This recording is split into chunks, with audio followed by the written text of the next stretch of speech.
Unit artileri dari grup V Rusia menyerang militan Ukraina yang mencoba bersembunyi di dalam parit.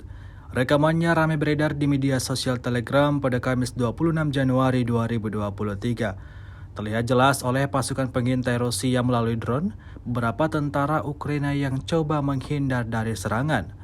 Namun lagi-lagi usaha untuk mengelabui pasukan Rusia tak berhasil dilakukan pasukan Zelensky.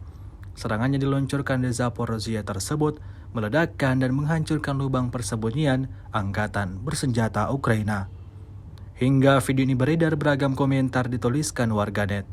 Memasuki hari ke-337, Rusia melaporkan secara total 377 pesawat Ukraina, 204 helikopter, 2.948 kendaraan udara tak berawak, 402 sistem rudal anti pesawat dieliminir sejak awal operasi khusus. Sementara itu dari kubu Kiev, Kementerian Pertahanan Ukraina melaporkan 910 tentara Rusia dieliminir dalam sehari terakhir.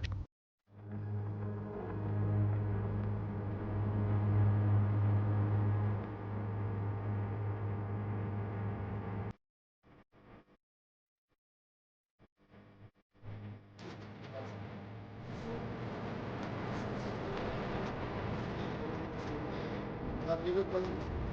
Ой, сила,